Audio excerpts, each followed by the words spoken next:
So, distinguished guests, ladies and gentlemen, good evening. I'm Erika de la Garza, Program Director of the Latin America Initiative for the Baker Institute, and I'm delighted to welcome you on behalf of the Institute and the Organization of American States to tonight's panel on 21st century borders in the Americas.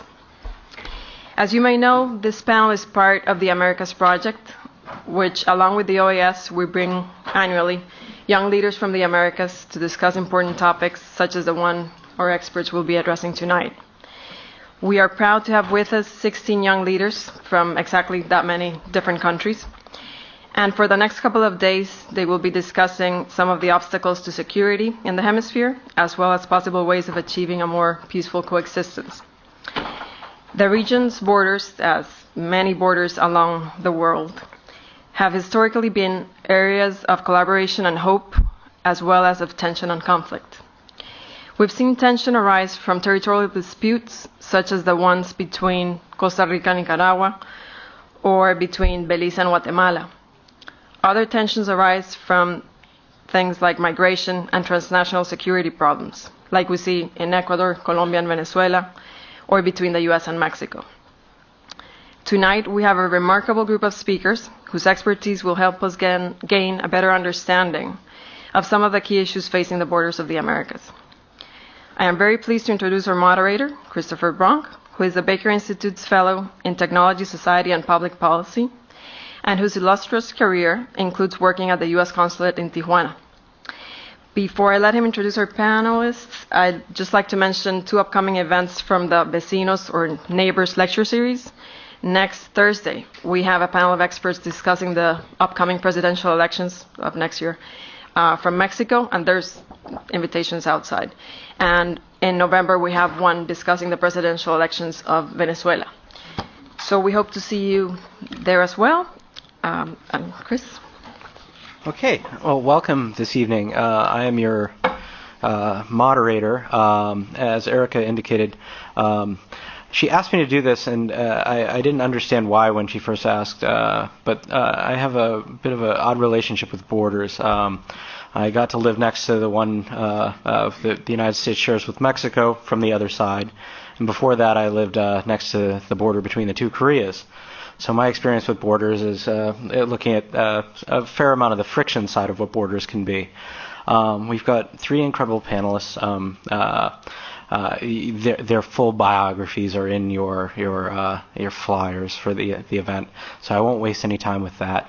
Each speaker will be giving a presentation in turn for about 20 minutes, and then we'll open up the floor to question and answer. I'll remind you now, and I'll remind you again, that when we do the Q&A, if you could please wait for the microphone to reach you, in case we need to do any translation in real time of your question so that the respondent can answer. So the table order indicates order of speech. So we'll begin with Dr. Bouvier, then move on to Dr. Ackelson, and then finally to Embajador Lago. And then we'll take Q&A. So let me turn it over to the experts.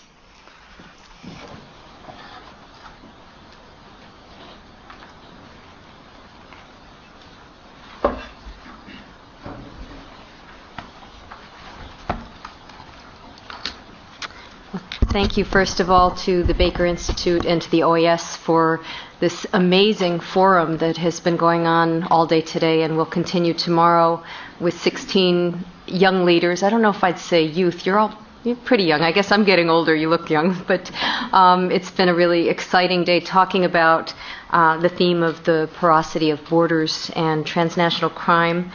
We've had some workshops all day today, and I'll be addressing that theme tonight. I've been asked to look at the theme of transnational crime and borders in Colombia with two of its neighbors, Venezuela and Ecuador.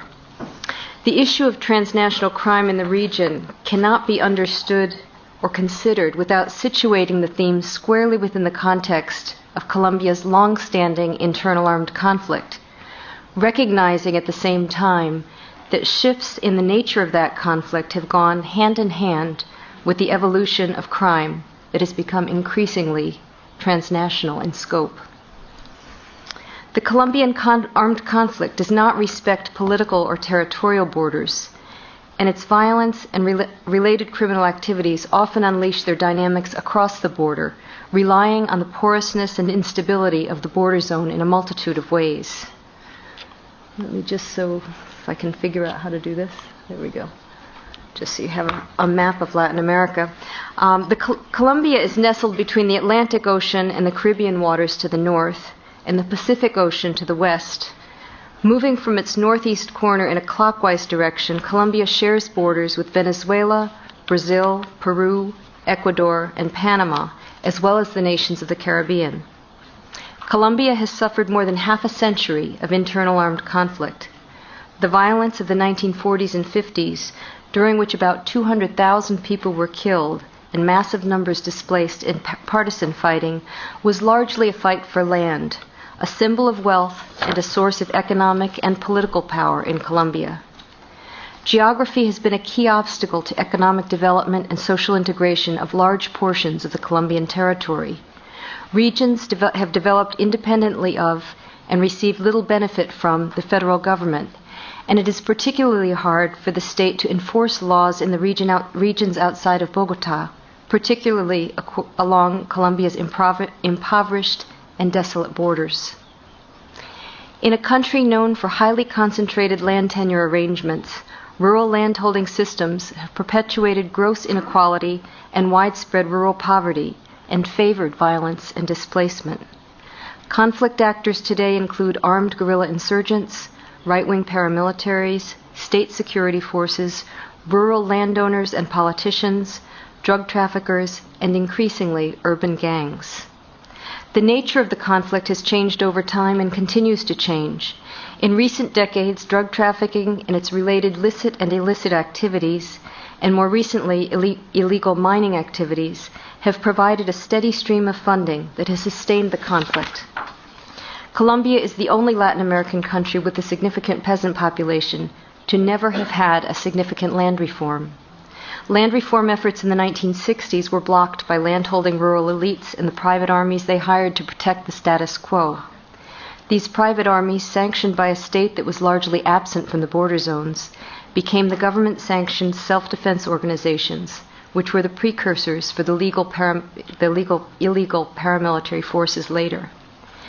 Many peasants pushed off their lands, migrated to empty lands in places like Caguán. Let me see if I can move to another map here.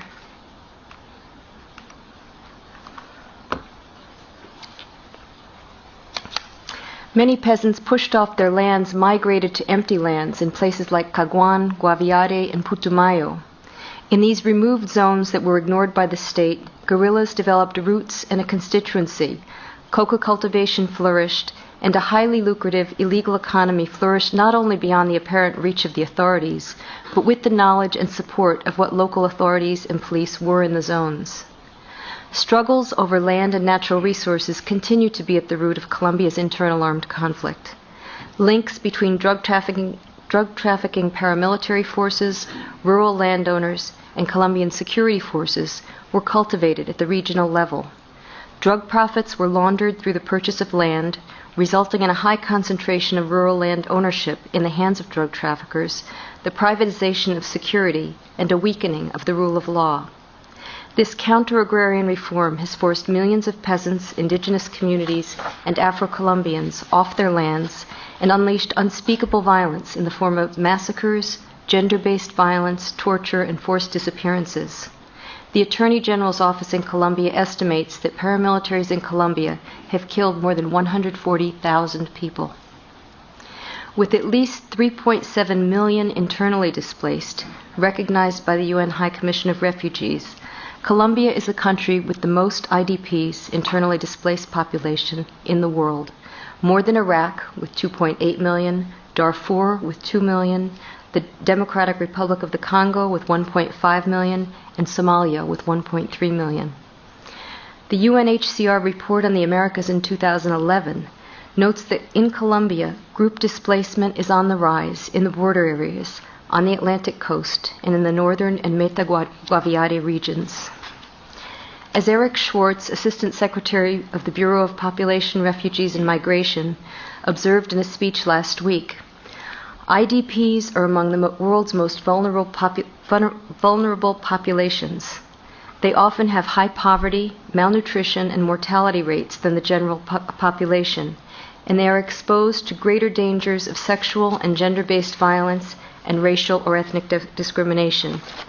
Access to jobs, housing, and services like healthcare and education is limited for most IDPs. More often, these essential daily services are simply out of reach. Attention to Colombians' IDPs is particularly urgent, as they often continue to live in the midst of conflict actors and are both victimized by and need to coexist with these groups. Without other options, young IDPs are particularly vulnerable to recruitment with any of the illegal armed actors.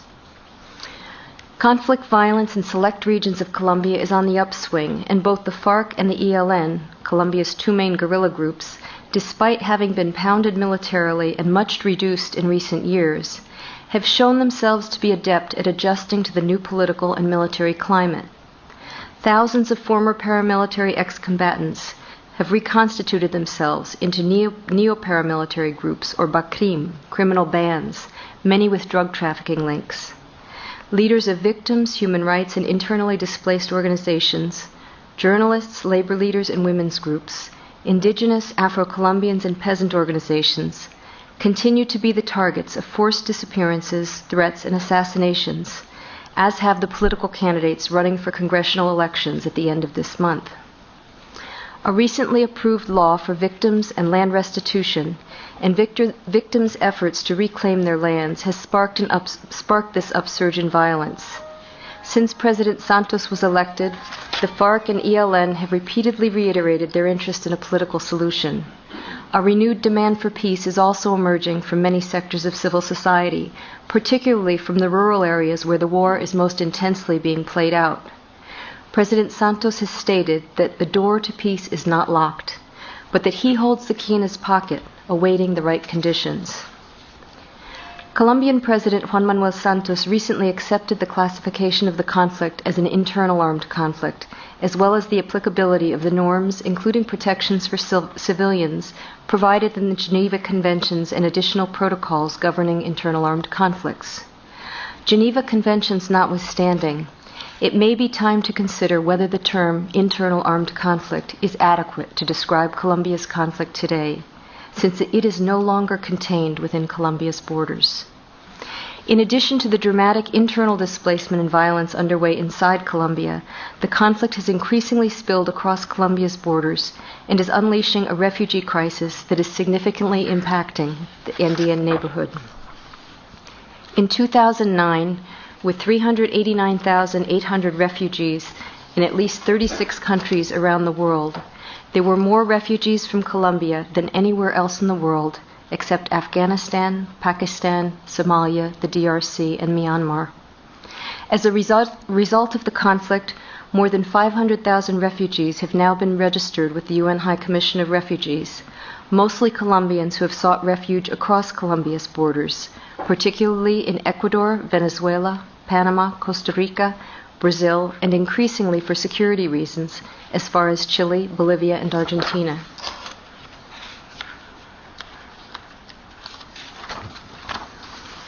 The internal armed conflict in Colombia is a major cause of instability and crime both within Colombia and beyond.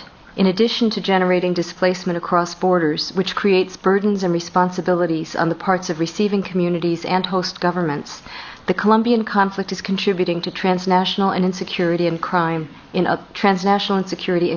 other ways.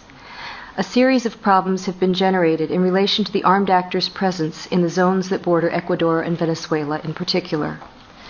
First, armed actors often seek sanctuary or anonymity in ungoverned zones on both sides of Colombia's borders. Border regions have long provided temporary safe havens for all of Colombia's illegal armed groups. They are able to do so in part because political legitimacy in these border zones is particularly problematic for the relevant states. They're usually politically marginalized spaces with little state presence other than the occasional police or soldier. These zones tend to be some of the most destitute in the nation and usually lack the other civilian institutions, courts, schools, health or welfare services that could address community needs encourage the rule of law, provide jobs, or otherwise help foster relationships befitting citizens toward a modern state. In some of these zones, guerrillas or paramilitaries have set up alternate governance structures that provide such services. Coexistence with criminality is a common survival strategy for residents of these zones. Coca production or joining up with one of the armed groups may be the only income-generating activity available to them. Second, these border regions are key for the perpetuation of the war in Colombia. They're used as places where armed actors can renew themselves in order to return to battle. There are signs that the FARC is regrouping, particularly in the central Cordillera and in the border zones with Venezuela and Ecuador. Third, Colombia's illegal armed groups are not only seeking safe haven, but they are fighting each other for territory, resources, control of the border zone corridors, and recruits. Control of these border corridors is critical to the illegal trade routes for criminal activities, including but not limited to trafficking in arms, humans, drugs, and contraband of products including gasoline, drugs, weapons, and stolen cars. The UN High Commissioner for Refugees report on the Americas for 2011 confirms an increased military presence at the borders, increasing levels of sexual and gender-based violence, as well as more generalized violence in the region, and cases of human trafficking, discrimination, and xenophobia.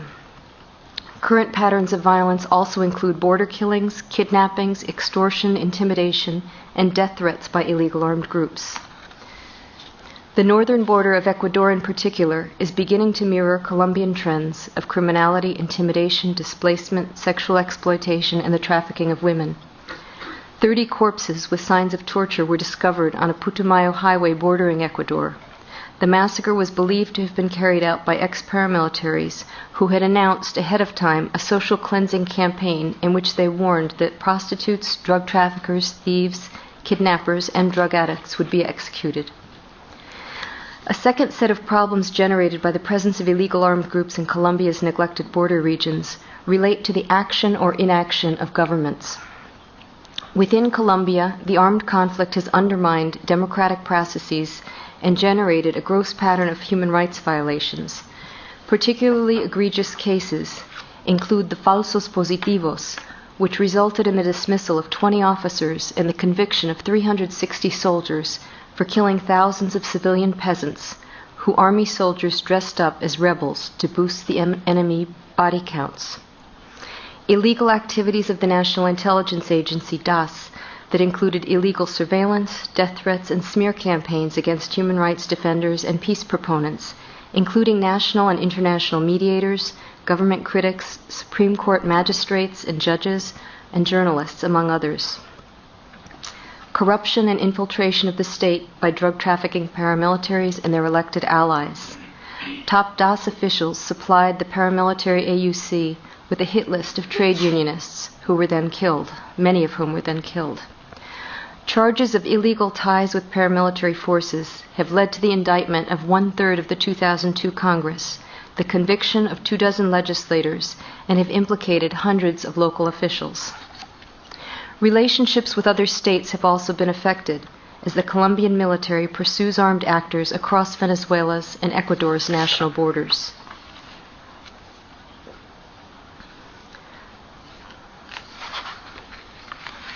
I could give some specific cases here, but I think I'm going to go over time, so I'm going to cut through a little bit.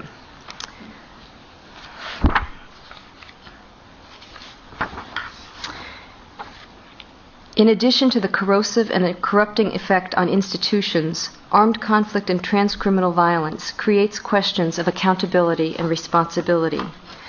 Following a particularly heated discussion at the OAS meeting in July 2010, in which Colombia's ambassador accused Venezuela of harboring terrorists, relations between the two countries were severed.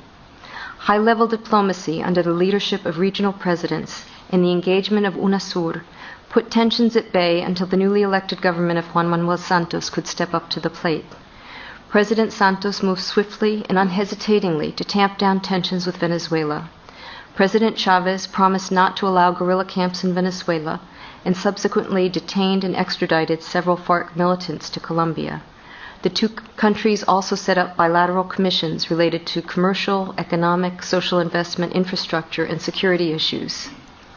Porous and badly managed borders allow criminal, conflict, and narcotics networks to flourish. Yet the responsibility for these border zones remains unclear. Is it Colombia's responsibility to contain the war and related transnational crime within its borders, or is it the responsibility of Colombia's neighbors to prevent the war from spreading? Beyond the impact of refugees and conflict spillover at the borders, the Colombian conflict challenges borders in other ways through transnational crime related to illegal flows of drugs, arms, and humans. Drug trafficking, which is intimately woven into many aspects of the Colombian conflict, is perhaps the most well-known and clearly transnational crime to challenge borders in the 21st century. The Americas are an integral part of every stage, from cultivation to consumption of cocaine. The triad of producers, the Andean countries, transporters, Mexico, Central America, and the Caribbean, and consumers, the United States, is shifting and expanding as consumption spreads to many regions of the world. Colombia, Peru, and Bolivia produce 100% of the coca that enters the United States, with more than 90% originating in Colombia. 95% of the cocaine entering the United States flows through Mexico. 60% of that cocaine first transits through Central America, which recently supplanted the Caribbean as the hub of choice. In Colombia, as in other drug-producing countries, drugs enter and exit by land, water, and air, and through porous, badly controlled borders. Drug trafficking to the United States, controlled by large Colombian cartels until the mid-1990s, is now primarily controlled by Mexican drug cartels, although Colombians still dominate the other overseas markets.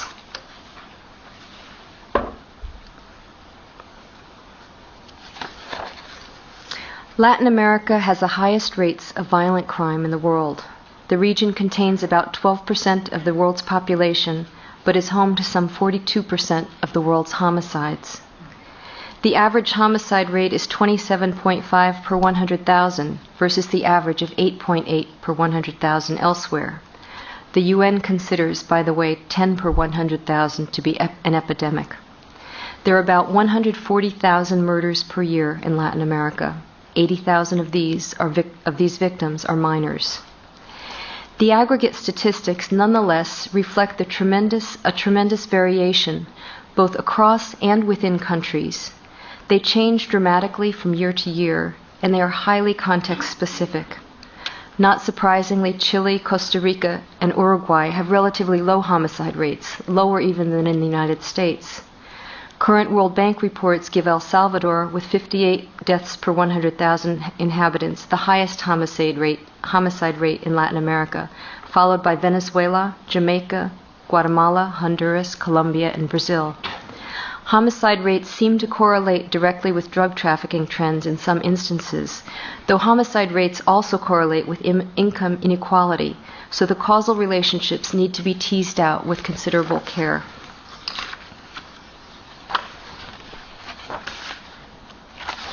I'm running a bit over, so I'm going to skip straight to the solutions. Just a few words about solutions. Clearly, a political solution to Colombia's internal armed conflict will help resolve some of the border issues that plague the Andes, particularly the humanitarian crisis of displacement within Colombia and the waves of refugees flowing across Colombia's borders. It should also stabilize the political relations of Colombia with her neighbors, and it may ameliorate some of the transnational crime we've discussed. Still, complementary, comprehensive, targeted, and sustainable solutions will be needed even if a peace agreement between the Colombian government and the armed actors were to be reached. In the meantime, more than plans to militarize and securitize the borders, the governments that share borders with Colombia can assist in providing social investment in these border regions, granting official refugee status to those displaced by the violence across the borders, and supporting local populations and social integration. Government, civil society, private sector, and media can all assist in tamping down discrimination, xenophobia, and stereotyping of displaced persons. Regularizing the situation and assisting impoverished, displaced Colombians will make them less vulnerable to recruitment by criminals or armed actors. The recognition that borders in the Americas are porous underscores the need for far-reaching, coordinated approaches and can perhaps help us to address transcriminal activity more effectively. Part of the problem of transnational organized crime is that governments are the main structures we have in place to deal with crime. By their nature, these structures are local or national and lack jurisdiction beyond the legal and administrative territories they govern. They're also very vulnerable to corruption. Rethinking our concept of borders and the notion that states can control their borders requires a corresponding shift toward solutions that look beyond the state toward regional engagement and below the state to cross-border community and trade networks. A recent report by Conciliation Resources sums it up this way. Some regional responses to conflict have prioritized harder security policy, border security, military cooperation, or peacekeeping coalitions. But cross-border conflict dynamics are varied and complex, and they demand soft as much as hard approaches. Cross-border security is difficult to implement in practice, as agents of insecurity often have greater cross-border mobility than agents of security. Regional initiatives that focus exclusively on security only address the symptoms and not the causes of conflict, leaving in place many of the structural drivers that underpinned cross-border violence in the first place. Francisco Toomey has suggested that the competitive advantage of Colombia in the cocaine industry is rooted in illegality, not in profitability. Illegal economic activities are the result of evolutionary processes in which various factors such as social exclusion, poverty, inequality, unemployment, economic crisis, and corruption contribute to their development. Interestingly, these processes are also the root causes of Colombia's long-standing armed conflict. Addressing these issues will thus serve the dual goals of reducing the reach and hold of drug trafficking and associated criminality and contributing to the resolution of Colombia's internal armed conflict. Thank you.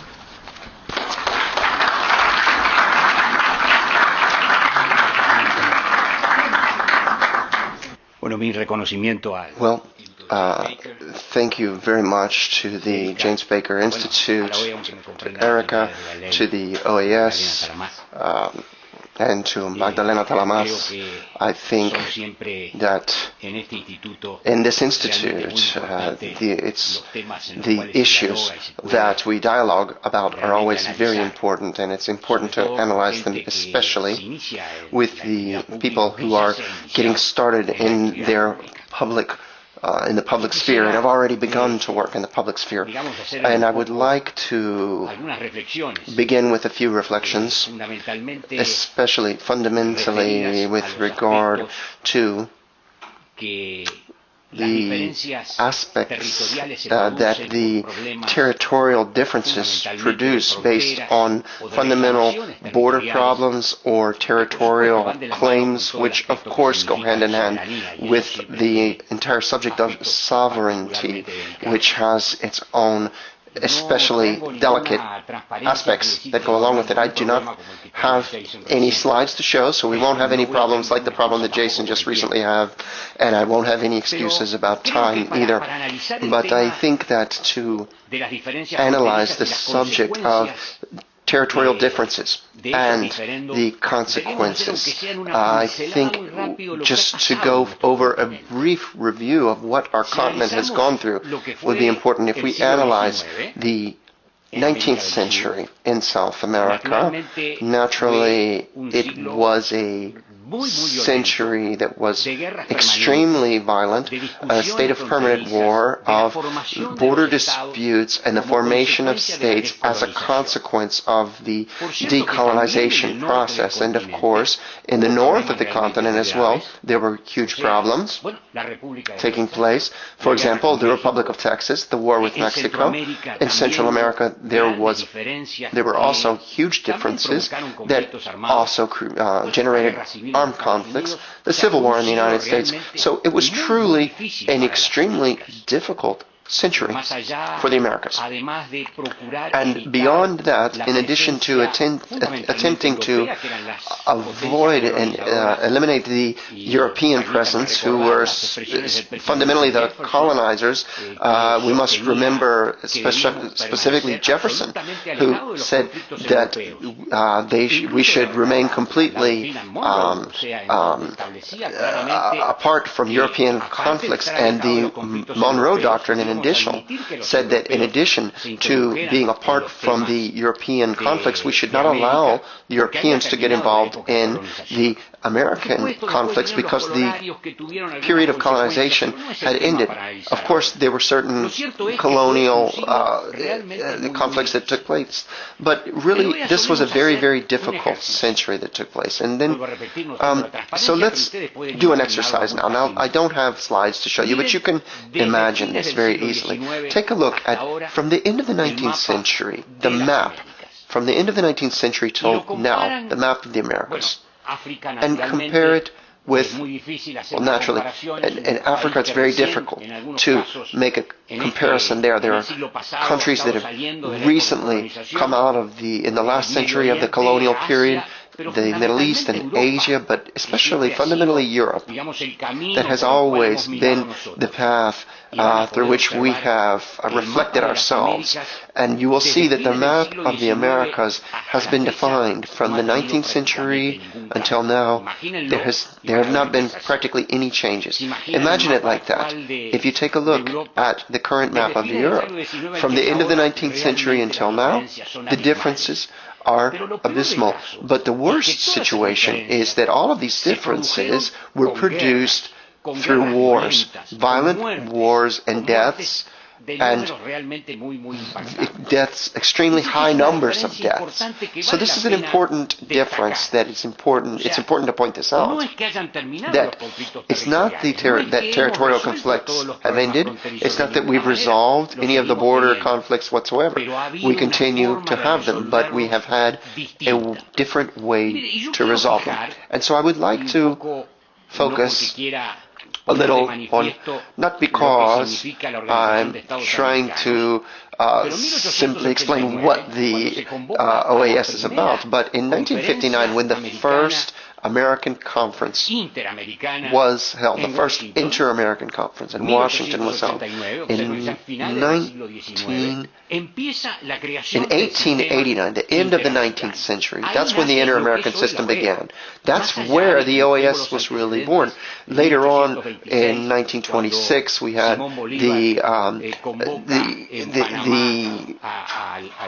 background to that when Simón Bolívar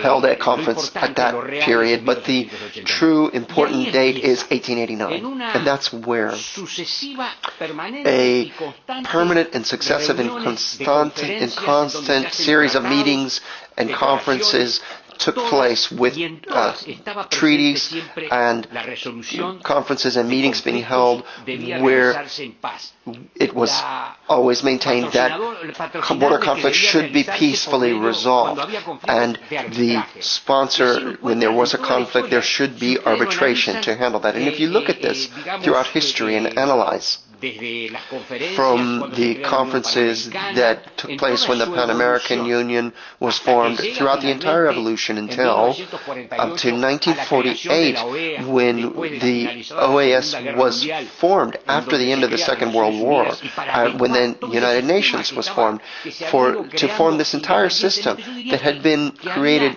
independently. I would say that the way that all of these conflicts should be dealt with had already been formed in its initial stages. And you see this in the charter of the OAS. And so I think that from the end of the 19th century up until today, the conflicts that existed have been resolved through peaceful means. And we can say that this is perhaps the most peaceful continent of the world. But what a paradox this is. As we just recently heard Virginia's presentation about the internal violence. So we have achieved, with interstate relations, we have been able to achieve, we could say, truly peaceful relations. They have not, it's not been the militaries that have resolved conflicts. It has really been fundamentally diplomats and foreign ministers who have found the path to agreement and consensus to avoid these conflicts.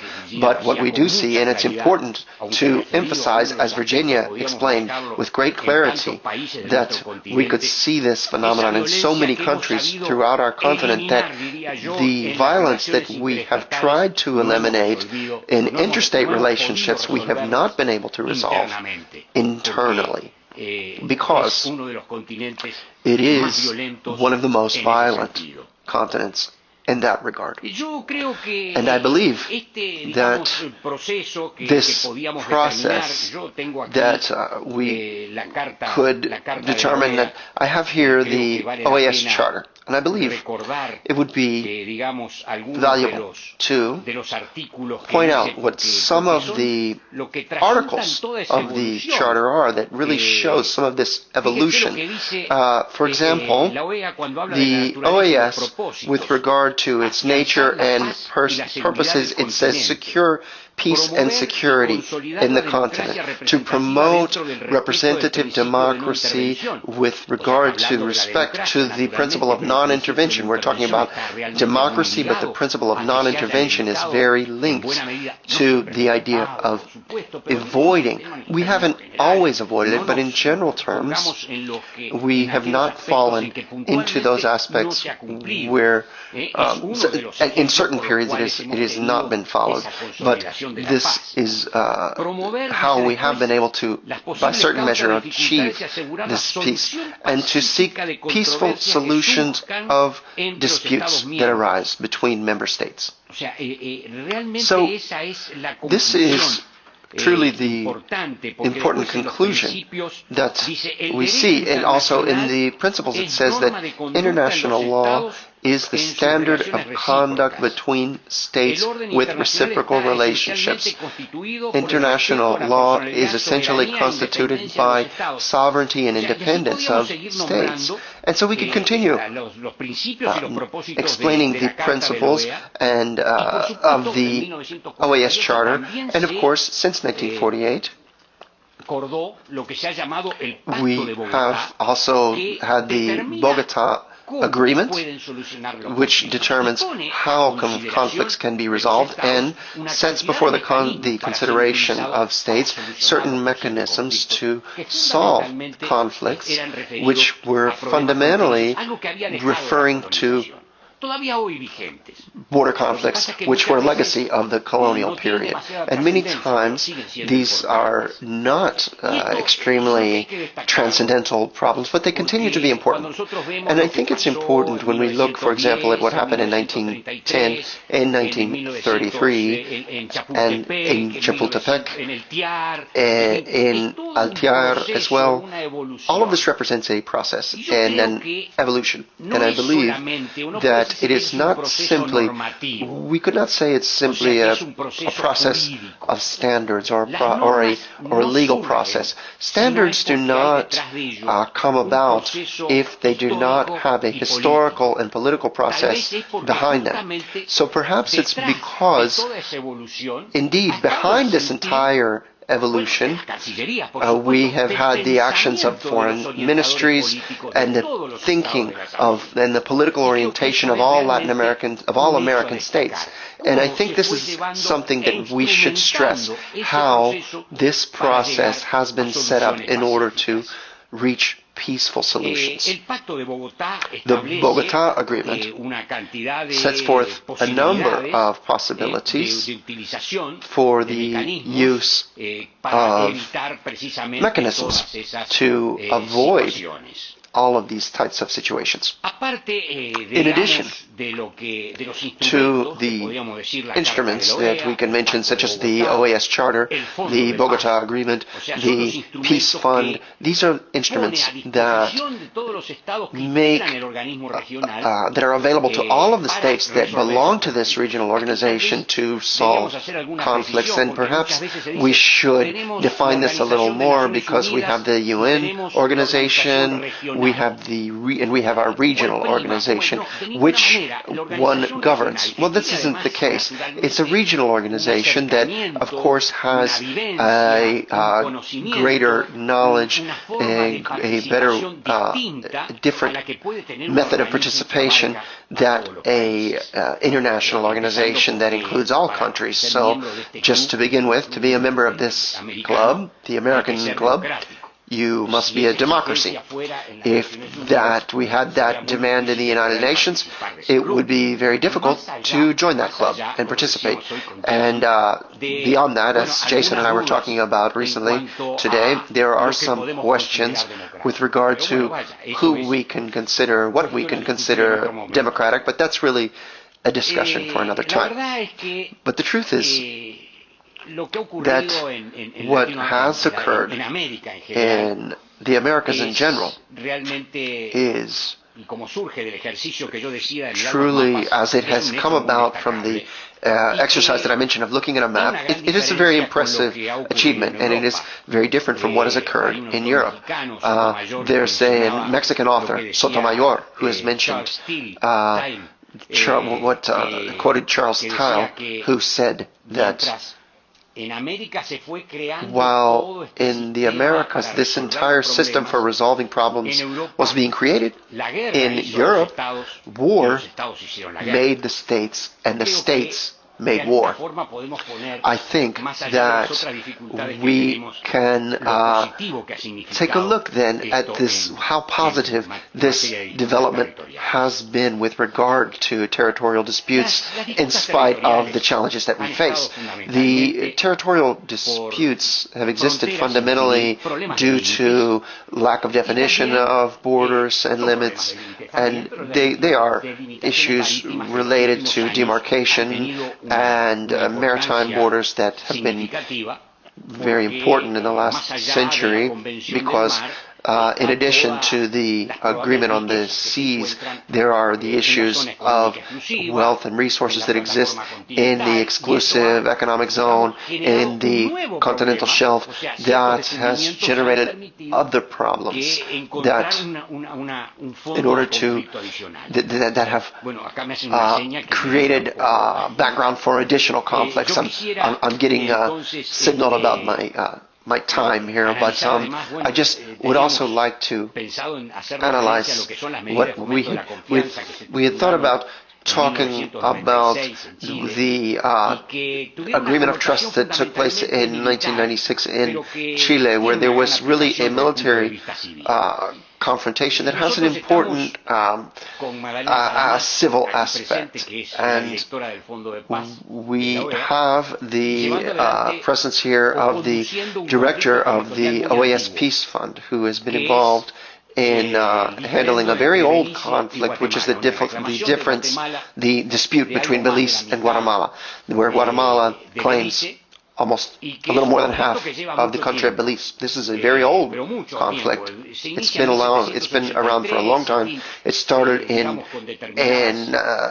1903 with different treaties that have followed, but really we could jump through a lot of things, but we could say that in 2000 the OAS began to look at the issue, and they recommended setting up a conciliation panel and to submit the disputes to the conciliation panel, where the conciliation panel makes a proposal. In reality, it was really more an award than a conciliation. That's just simply my personal opinion that I'd like to mention, which did not help resolve the conflict. But the OAS did not abandon it, and in 2003, trust-building mechanisms were established, where an office was created that was not a border, but it was a line that set up a kilometer on one side and a kilometer on the other side that would be to the east and to the west administered by Belize and Guatemala. And this office played a very important role and continues to play a very important role because this border, this line that was placed with regard to natural resources has generated reactions, and we have many times we've had some very difficult situations that we've had to resolve. But we continued advancing with the issue, and in 2005, a program or a negotiation agreement began, and negotiations began first with the maritime zone. This is interesting because normally international law, the ocean dominates, and land dominates over the water, as we say in international law. But this is where the discussions began, in the maritime zone, in the ocean.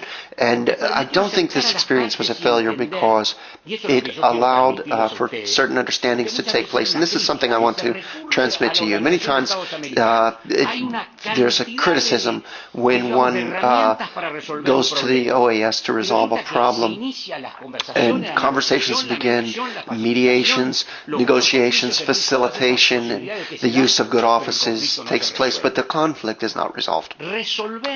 To resolve an issue of sovereignty, to resolve a dispute of territory, this is a very difficult thing to achieve through negotiations.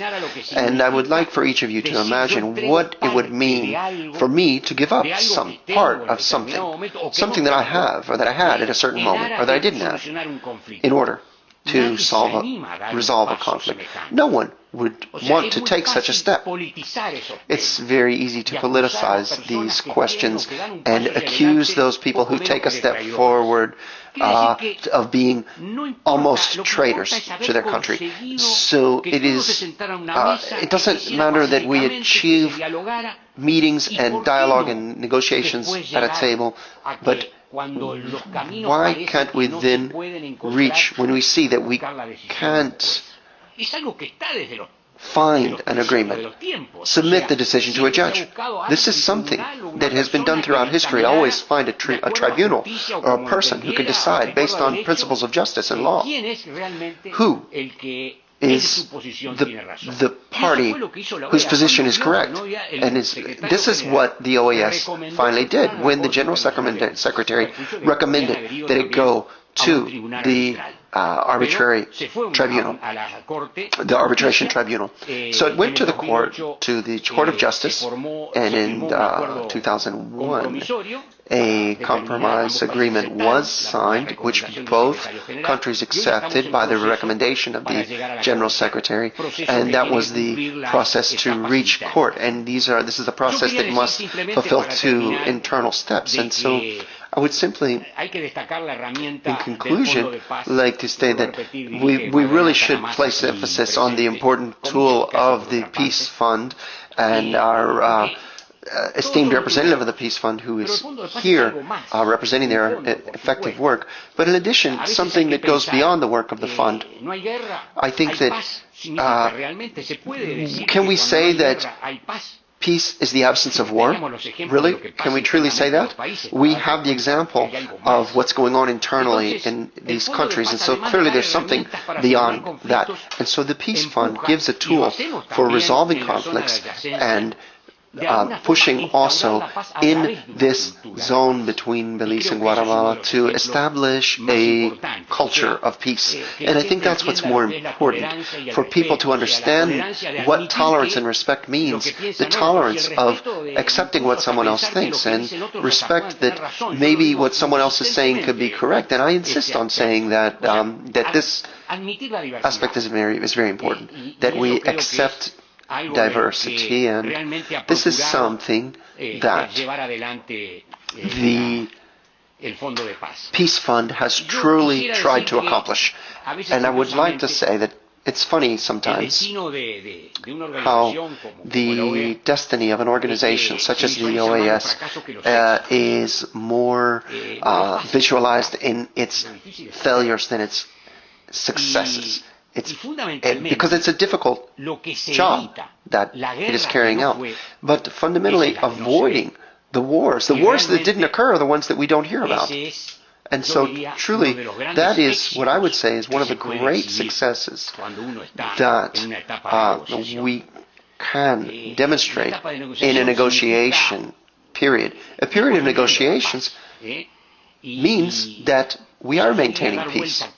So we could go over the conflict again, look at the contours of the conflict, but build trust between the protagonists of the conflict so that we can seek out the way that they can understand each other. And I think that one of the most important aspects that we should emphasize before I conclude is the territorial disputes and the issues over borders are issues that come about between neighbors. And neighbors are condemned to continue being neighbors with each other, one living next to the other. And there is nothing worse than living in a conflict with your neighbor. This is an unsustainable situation. So I would say that if they are condemned to continue living together as neighboring countries, I would say that they're not only living together, but it's important for them to understand the message, the fundamental message that we have before us, as we frequently say, that we together must achieve great things.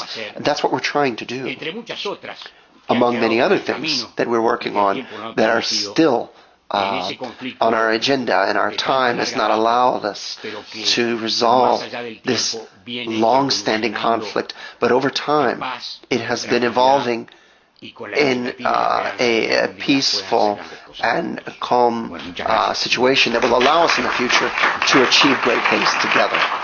So thank you very much. All right, thanks again. Let me just return and kick off the talk with some questions I'd like to try to explore tonight in the limited time we've got. We may not be able to fully answer these, but maybe we can take up the dialogue afterwards or tomorrow. Again, my task is to think a little bit about what migration and security dynamics are on the U.S.-Mexico border today. So I think one way to do that or approach that big topic is to narrow it through some questions. The first is just a basic question about what's going on right now in terms of immigration and the border. Why have migrants historically been moving across the U.S.-Mexico border in the volumes that we've seen at historically high levels over the last 10, 20 plus years? Secondly, what are the security dimensions to migration and the U.S.-Mexico frontier? To be a little provocative, are there security dimensions to immigration, migration flows in the U.S.-Mexico frontier? Thirdly, to present a little data about to answer the question whether or not migrants are moving across the border in the same way that they used to, the same volume that they're used to.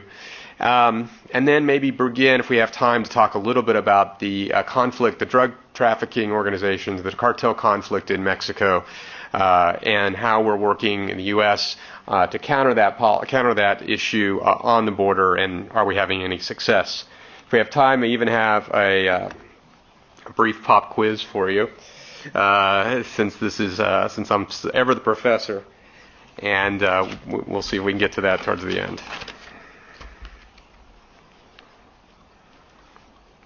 Okay, so the first question, why are migrants on the move? Just a little bit of background on the U.S.-Mexico frontier. It's almost 2,000 miles long, and the volumes across the border, both legal and illicit, are very, very large. There's 25 ports of entry on the border. They process about 50 million pedestrians, about 4 million trucks, and approximately 90 million vehicles every year. So it's an extremely busy border, one of the busiest in the world. Transnational crime has always, in part, helped define that border. I think we tend to not necessarily even think about the history involved with the border, but it's the case that smuggling has always been a feature of the U.S.-Mexico border, whether it was Americans smuggling arms into Mexico for the Mexican Revolution, or entrepreneurial Mexicans and Americans smuggling alcohol into the United States during Prohibition. It's always been a kind of a conduit or a sieve for flows up and down in North America. Historically, the U.S. Border Patrol has apprehended upwards of 1 million people every year along that border. We'll talk about how that's changing later on. And the flows have generally been migrants heading north, and most often the case, drugs also, and then cash and weapons flowing south. So there's sort of a dual dynamic of flows across the border that have been, kind of characterize it. In terms of migration, I'm not going to go into this in a large way, but just to say, basically, there's three sort of big theories about why migration occurs. There are push factors that would send people out of a state into another state, another country. There are pull factors that would attract migrants into the receiving state, such as jobs. And then there are theories that explain migration through social networks. And I want to just briefly talk about the first two because I think it helps explain why these flows are what they are. The big picture story between the United States and Mexico is economic asymmetry. And this chart basically illustrates that by looking at the GDPs of the two countries in comparison and what the proportion, the green line is, and how that has changed over time. The red line is U.S. GDP and the blue line is Mexican GDP. So that gap there is really one of the big drivers, if you will, on migration flows between Mexico and the United States. Simply put, the wages in the United States are so much higher that the pull factor is very conducive for migration flows. Also, if you think about what poverty levels are in terms of sort of push factors out of Mexico, this is a graph of poverty levels in Mexico over time, percentage of people living in total poverty versus extreme poverty. And you can see some spikes in there, and some. The good news is that the slope is downward, but it's still significant in terms of the number of individuals in Mexico who live in poverty. I guess my basic takeaway on that piece is that this demand for workers in the United States, because the economic asymmetry is what it is, has been the case and probably will continue to be the case. If it's not Mexicans, it's probably another migrant group that will need to be imported into the United States to meet labor demands. And there's some good evidence to suggest that's not a bad thing from the U.S. point of view, at least in terms of supplying labor in certain sectors of the economy, increasing productivity, keeping our prices low, and so on. I guess the takeaway point from this is that if we think about it in pure economic terms, I think we can think of these things maybe as hopefully a non-zero sum game as a positive. But unfortunately, the way migration has evolved as a political issue, it has become a securitized issue over time, especially as it relates to the U.S.-Mexico border, and that's kind of what I want to talk about next. I'll briefly talk about this just through this slide and maybe one or two others. My colleague at the University of Texas at El Paso, Tony Payan, has talked about 3 border wars as a way of kind of conceptualizing the way security has been deployed in the U.S.-Mexico border region. And the 3 wars are basically the war, if you will, against unauthorized migration, which dates, I date it to 1994, I'm not sure when he does. That was the beginning of a major border militarization or securitization effort. The terrorism war, which for the United States dates to largely 2001, and then more recently this sort of guns, drugs, money nexus that we can date to about 2006.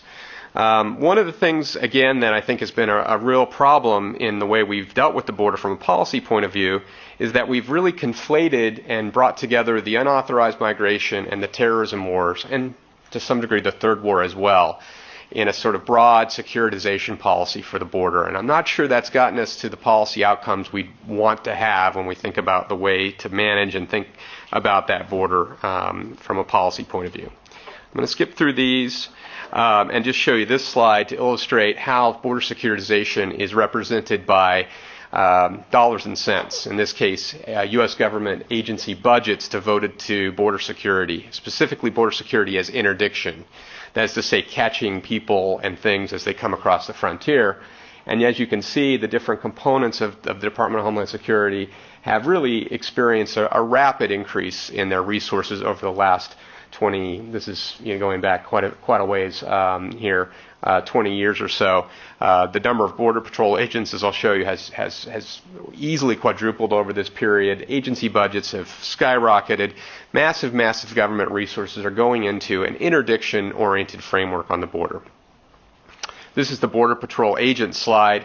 And as you can see, back 10 years ago or so, we had approximately 10,000 Border Patrol agents on that 2,000-mile frontier. And now we're well over 20,000 Border Patrol agents devoted to interdiction on the U.S.-Mexico frontier.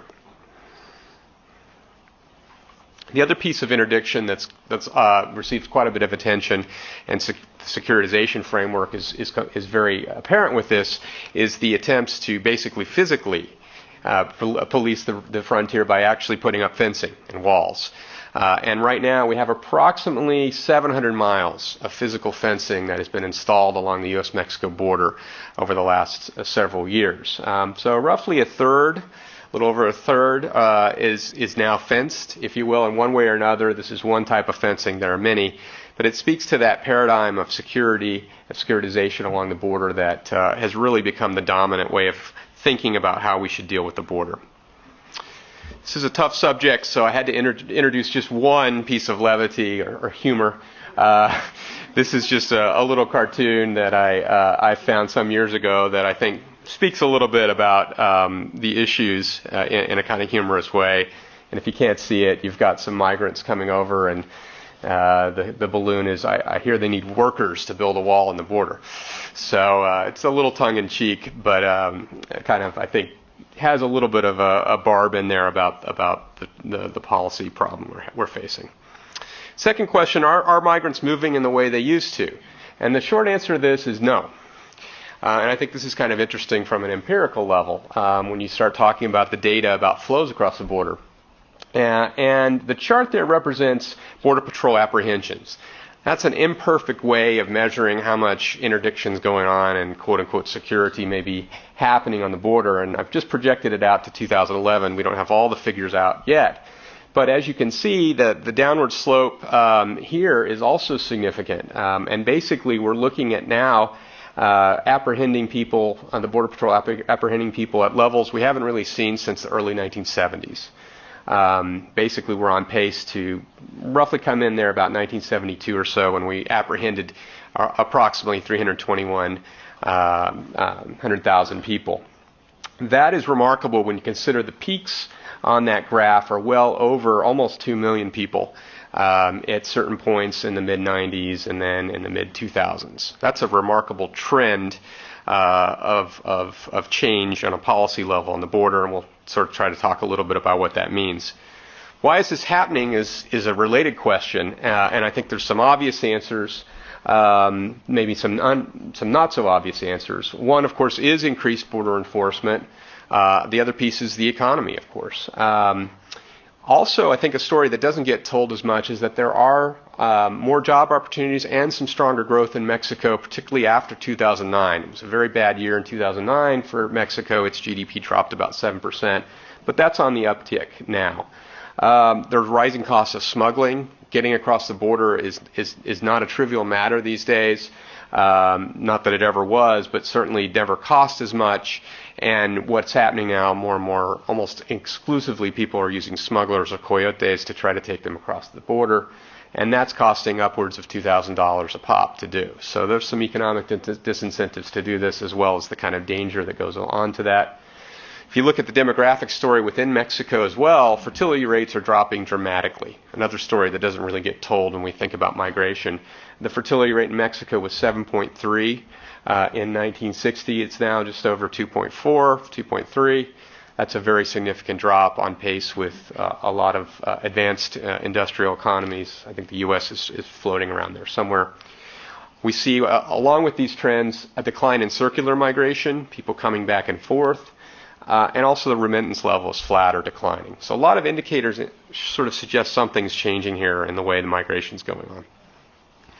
Turning now, I think, to what are some of the more harder or problematic aspects of the security situation at the border. Just a quick snapshot on what we're talking about when it comes to the cross-border drug trade. This is a massive economic market for drugs in the United States. The drug market here is worth approximately $65 billion a year. And as we heard in the previous presentations, Virginia's presentation, Mexican DTOs are the major suppliers and key producers of most illegal drugs that are consumed in the United States. Mexico is the major transit country for about 90% of the cocaine and about 80% of the marijuana. The economic costs of drug use in the United States are tremendous, upwards of well over $200 billion annually. So with that amount of cash on the table, you can sort of understand why, to some degree, there's going to be a scramble for controlling those resources. And hence we have the drug conflict in Mexico, and the spark of this coming in 2006 when President Calderon came into office at a time when a couple of the cartels were really deep into a turf war. He came into office with a kind of agenda that included aspects such as countering the violence and corruption, and the sense that some of Mexico's territory was effectively being ceded over to the cartels. And immediately he took a very militaristic response by deploying the army in massive ways. And as one of my colleagues, Bruce Bagley at the University of Miami, has pointed out, that this was equivalent to coming in and kicking a hornet's nest in terms of stirring up this issue and the violence that came thereafter.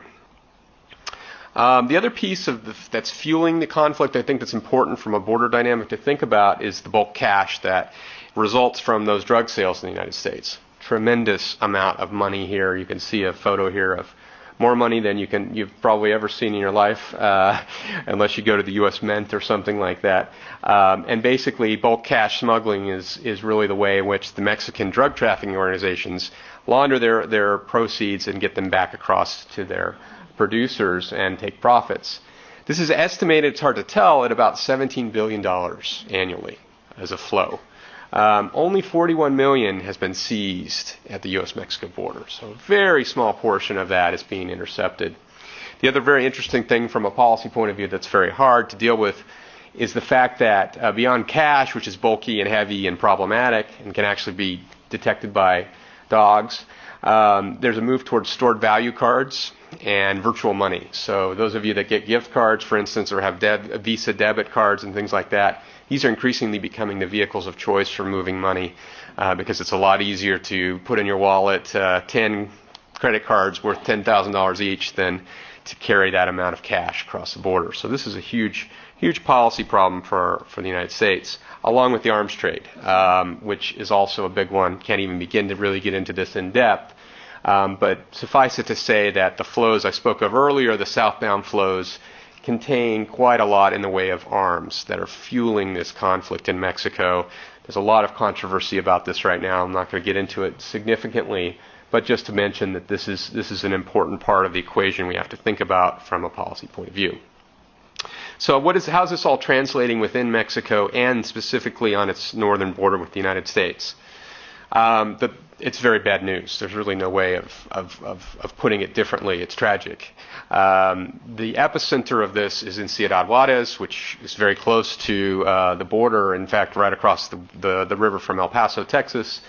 And it really has been the epicenter of the conflict. And on the right, you have a small chart that basically catalogs the numbers of drug trafficking-related deaths that have occurred in Ciudad Juarez since 2007. And as you can see, the numbers are very, very grim. Already in 2011, we're a little off that 2010 pace, but there's still well over 1,600 people who've been killed. 16 people were murdered yesterday in Ciudad Juarez. The total now, since that conflict began, is well over 9,000. And then in Mexico as a whole, it's well over 42,000. I mean, these are just sort of shocking and just terribly tragic numbers to think about. I like that quote. If you're interested in this, Charles Bowden's written some very interesting work on this issue from the perspective of from time within Juarez and otherwise. Here's some more grim data points I won't go into very much, but it gives you a little bit of a flavor of how bad this is in Juarez and how bad it's been. The murder rate there is really, by most figuring, about the highest in the world. Approximately 233 per 100,000. Well over, by many orders of magnitude, what the ideal should be. The cost of a cartel hit in Juarez is estimated at about $80. And that is another very, very sobering metric. Lots of other things here that we could talk about. The question of how the military's been used and the police and what results from that is of interest and is controversial. Why is this happening? A couple of reasons. This is one reason. This is a map that Stratfor has put together about the different cartels within Mexico and the smuggling routes and the control of the plazas, and those routes is definitely at the core of this conflict and the access to the United States. Lots of detail here, can't get into it fully, but I recommend some of their material on this because they go into more further depth if you're interested in that topic. I also want to sort of indicate to you that this is not exclusively a Mexican problem, as you can probably tell from my remarks. This is actually a map, when we talk about the transnational nature of crime, this is actually a map put together by the government, U.S. government, about the presence of drug trafficking organizations within the United States. And as you can see, they have a very vast geographic spread within the U.S. in terms of their reach. Why is this happening within Mexico? I want to just focus on one piece here that I think is really important. This is a life cycle of a crime in Mexico. Basically what this does, I won't go through each step, but it basically takes the universe of possible crimes that might be committed and then sort of goes through the different steps you would typically have to try to prosecute a crime and bring a criminal to justice. And basically of all the crimes, only about 1.1 out of 100 crimes in Mexico are actually brought to trial. So that is a very staggering and a very problematic situation when you have essentially virtual immunity for criminal organizations in a lot of cases. So this is an issue that has to be addressed.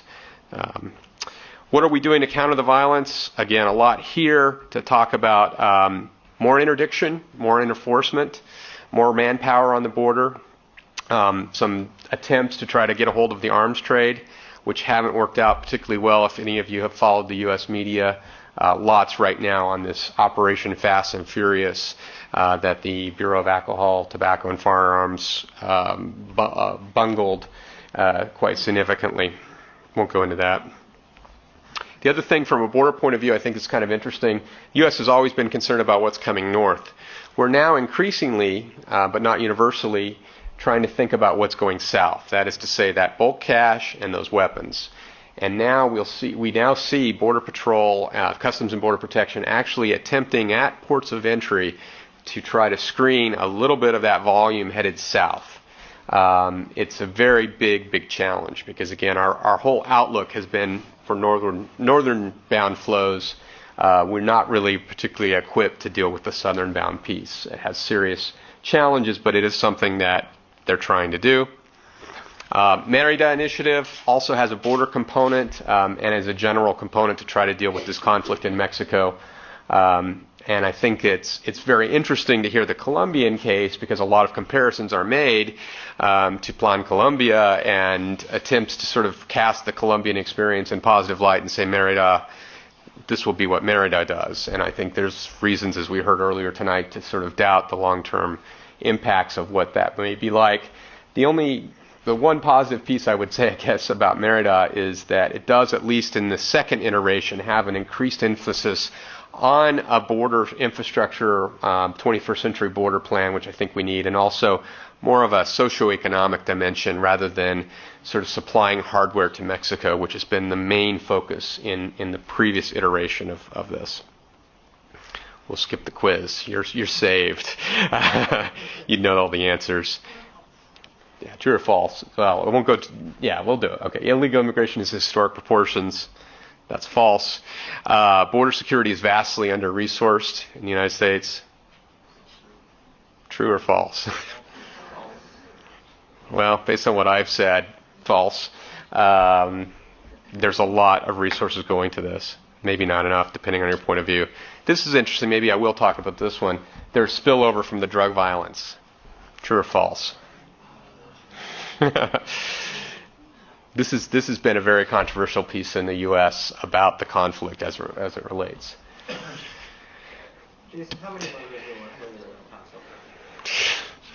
Four, something like that, 2 or 4.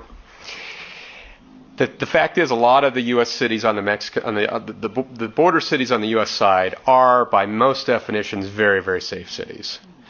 What I would say is that it's true in one sense, but not in the way it's portrayed in the media in terms of the violence, spectacular violence. I think it's true in the sense that there are these transnational drug operations that are operating in the United States, and we need to sort of recognize that this is not a truly isolated problem in Mexico. So that's what I would say to that. But I would agree that the U.S. cities are safe. Border Patrol agents face less danger, actually, than most street cops in the United States. There's a question. Are we in Q&A yet? Let me finish real quick, and then we'll get to it. I'm almost done. I'm not going to even try. The drug war. Pass forward, just a couple of quick things. I'll just actually go back to some this slide, and then one more, and then I'll promise I'll quit. One of the things I think we have as a problem when we talk about border security is actually the discourse or the terms we use when we discuss it. We use the term border security to kind of catch everything when we talk about what's going on at the border as border policy. As I explained to you earlier, that's migration, that's drugs, it's cash, it's everything. I think it might actually be more helpful if we take a step back and think about different terms to perhaps try to describe what we ought to be doing or thinking about in terms of policy at the border. For instance, we might think about border control, which would be essentially illegal entry of people and goods. That's a priority, that's important, but maybe that's not as important as some other things we might want to prioritize in terms of resources and attention. Border safety, the next level up, would be protection against criminals and violence. Important. More important, I would argue, than maybe protecting against an undocumented immigrant coming in. And then the final level, which really would be a true security issue, would be protection against terrorism. As I hope I've illustrated a little bit, these things have all become collapsed, and we've had broad brush policies that don't necessarily differentiate and prioritize resources and techniques in ways that would be more helpful in the long term. So what can we do? First thing we need, I think, is a workable, humane, and inclusive migration accord with Mexico. This would help a lot in terms of dealing with the flows, especially if they increase again. Judicial reform. That should be clear from the life cycle of the crime slide, both in Mexico and the United States, particularly on the drug control side, I think. Drug policy reform, harm demand reduction. I think this is going to be this has to be an important part of the debate in the United States to figure out ways in which demand for those illegal drugs can be reduced. Better cooperation and information and intelligence sharing. I think the solutions to these problems shouldn't be unilateral in nature. Those kind of solutions, I think, down the road are bound to fail. We need more robust collaboration with partners in Mexico. I think we're doing that, but it has to be done in the right way. Targeted socioeconomic assistance for parts of Mexico, particularly high migration sending areas, could be a part of the solution as well. And ways in which we can think about making that border truly a 21st century border, innovating it, pushing it out in ways like the Europeans have done, and we're doing some more of. Layered security, joint operations, expedited clearance, that kind of a thing. Leveraging private investment to move our border, which is really a 20th century border, into the 21st century, I think is really what's important. I will conclude with that, and I hope I haven't abused my time too much. I appreciate your attention and your patience with the technical issues earlier. Thanks.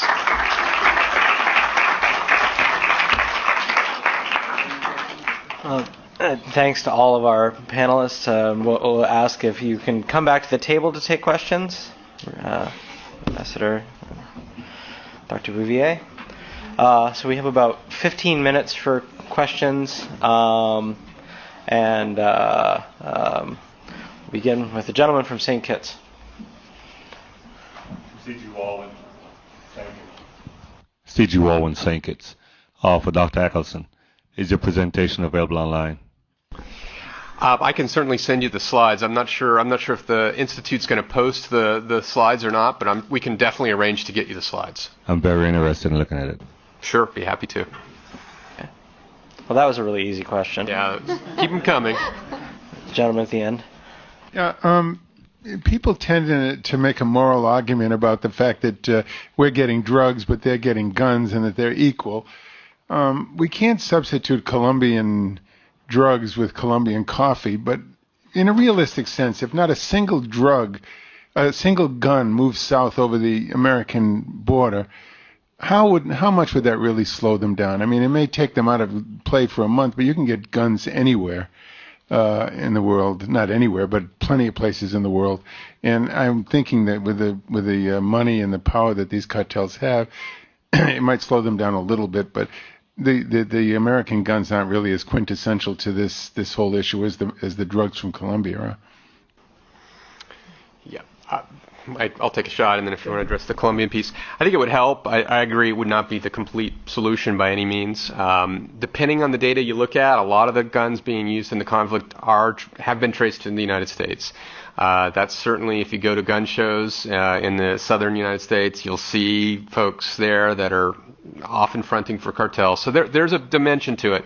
But you're absolutely right. I mean, that gets back to my point about not having unilateral solutions. I mean, you really do need to look at the other international players that are supplying weapons, whether that's the Chinese, whether that's other Latin American countries. And it cannot be solely a U.S. Initiative in that sense. I was just recalling in the conversation today that the woman from Jamaica discussed a gun for drugs program that's been functioning pretty well in Jamaica. I don't know if you want to, we can open up to the audience to participate as well.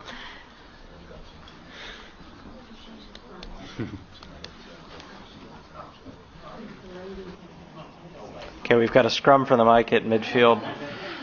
Sorry. What I was discussing today is that in Jamaica and Haiti, we exchange drugs for guns. So I'm not really sure where you want me to. The criminals, right? That's the exchange is we give them marijuana, the criminals, and they give us drugs in return. Pardon? Oh, I'm not sure where you want me to take it. We have the same. In St. Kitts, we have the same problem. Marijuana goes to St. Martin, and guns come back. So it's an exchange. We had a question from the gentleman from Mexico in the front row. Oh. Thank you. Alfonso Sanchez, Mexico, U.S.-Mexico border, actually. I had a question, Dr. Hawkinson, in regards to how you kind of untangle this concept of border into border security, border safety, and border policy. My question is, your definition of border security that deals with terrorists, how does it differ from the already established definition of national security as a whole, and border safety as public policy, and what you call border policy as border security? Could you say the last piece again? Sure. So what you mentioned to be border policy, trade of flow goods, illegal trade of flow people and all that, why did you separate it more into, I mean, I guess why do you separate three different concepts of border when there's, I guess, two more conflicts already floating around? That's my interest. Yeah, I think I separate them out, and I borrowed that slide because I think it just helps us think conceptually about the ways in which we should devote resources and what we should determine as a threat. I think the question of security always comes back. Security, on a classic definition, is protection from a threat. And I think defining what those threats are or not would lead you to different outcomes. So I would put terrorism on the upper end of that hierarchy, and then I would put down on the bottom end probably something like unauthorized migration that might dictate a different kind of paradigm, which would be more of a policing paradigm. The way the government currently, at least Department of Homeland Security, looks at metrics and understanding, how it's doing on the border, it considers border security as a big term, and then it counts things like apprehensions as sort of a metric, if you will, to whether or not the border is secure in those sense. And so there's no differentiation there. I guess that's the point I was trying to get to. In resources, techniques, tactics, approaches that would help us optimize or leverage the border more effectively, if that answers your question. Yeah. Do you, if I may follow up, do you think that the whole national security rhetoric within the United States has basically swallowed the whole concept of border security, all these three aspects of it, and how basically that affects border policy? Yeah, I would agree with that. I think that going back to those border wars frameworks, the war against terrorism got collapsed, or the border got collapsed into that war since 9/11. There's no doubt about it, and I think they have become linked. Despite the fact, again, if you think about terrorism and you think about threats, we know that none of the 9/11 hijackers came across the U.S.-Mexico border. They didn't come across the U.S.-Canada border. They entered the country legally, So unfortunately, that's part of that muddling and that tangling of those concepts that we saw post 9/11 that I'm not sure has been as helpful on a policy in terms of policy outcomes than we might have. Una pregunta por embajador Lago. I have a question for Ambassador Lago. Beyond the border between Mexico and the United States, this is a question about the Cenepa War. Do you think that the Cenepa War between Ecuador and Peru is an intimate Latin American war? Well, the truth is, it is. Well, when we were talking about the 20th century, we were looking at two wars. We also can't forget the Chaco War between Bolivia and Paraguay, and the war between Ecuador and Peru was very limited, we could say, for a very short time. It did not reach what you could really normally qualify as a war as such. And I think that really, at the end of the day, in that case, the countries that guaranteed the old borders took action to solve the problem before it reached greater proportions. And I think that when we look at it from these border conflict subject matter, we really have no excuse to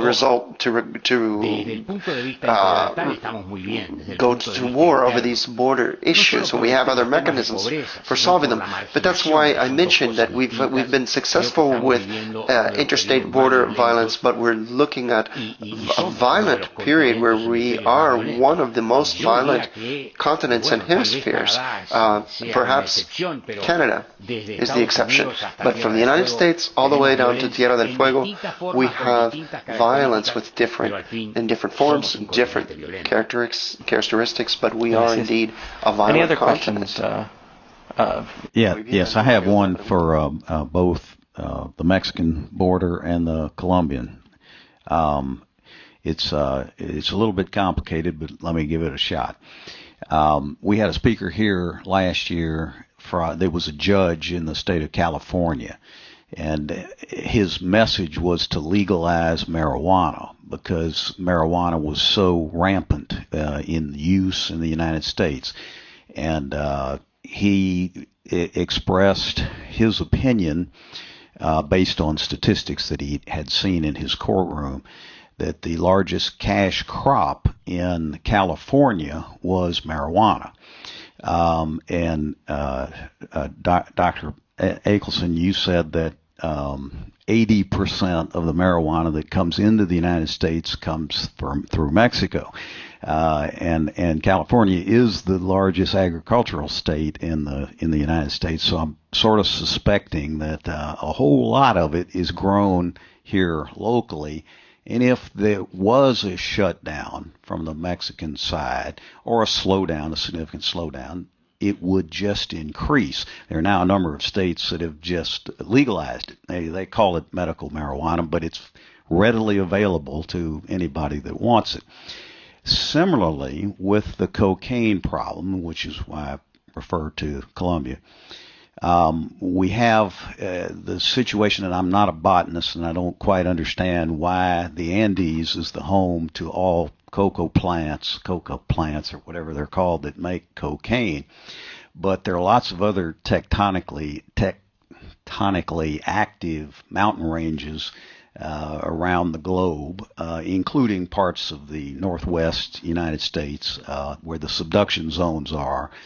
And if what you need is altitude in a certain kind of soil, I'm sure there's got to be another good place to grow that plant. Is there some reason why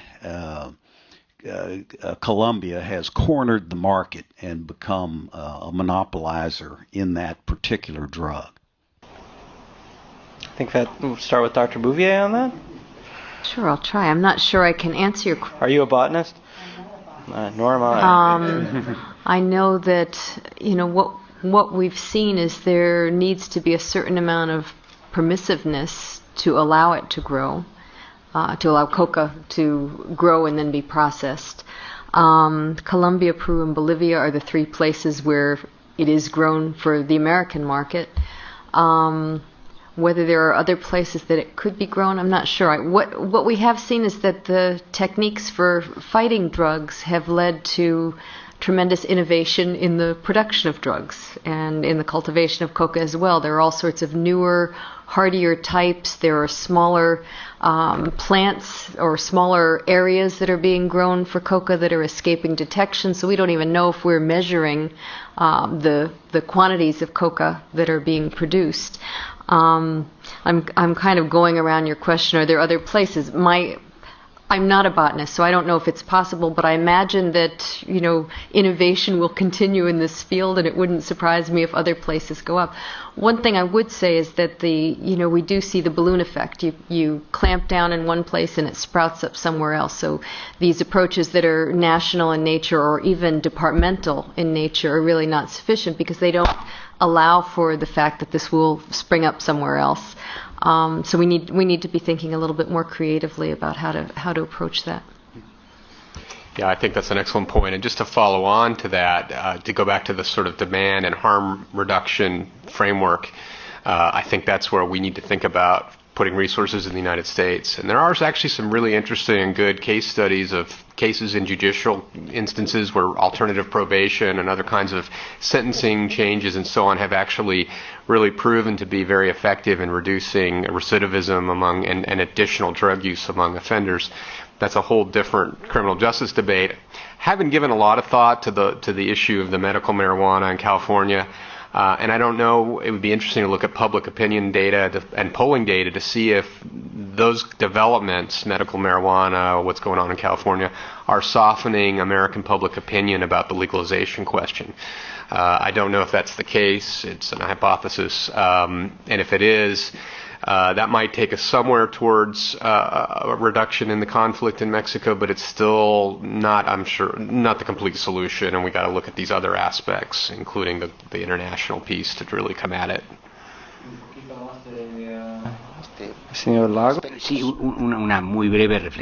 Yes, I just have a very brief reflection on this, that we must keep in mind that both in Peru and Bolivia, there's an ancient tradition related to consuming coca leaf, not cocaine, but this is an old tradition, the coca leaf.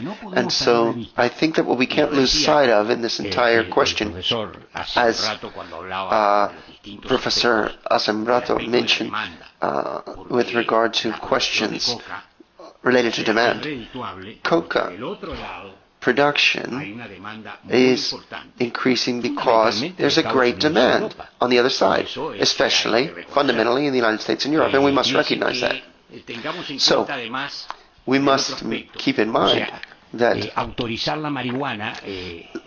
legalizing marijuana, for example, this is a very difficult problem to resolve, because if we say legalizing drug consumption in only one place could have a very difficult consequence, even if we were to concede that marijuana is a soft drug, and that in itself is difficult to concede. But we would have to take a look at this in a global aspect, because otherwise the results could be catastrophic. Remember, Holland attempted to go down that path for a while, and the results were extremely bad.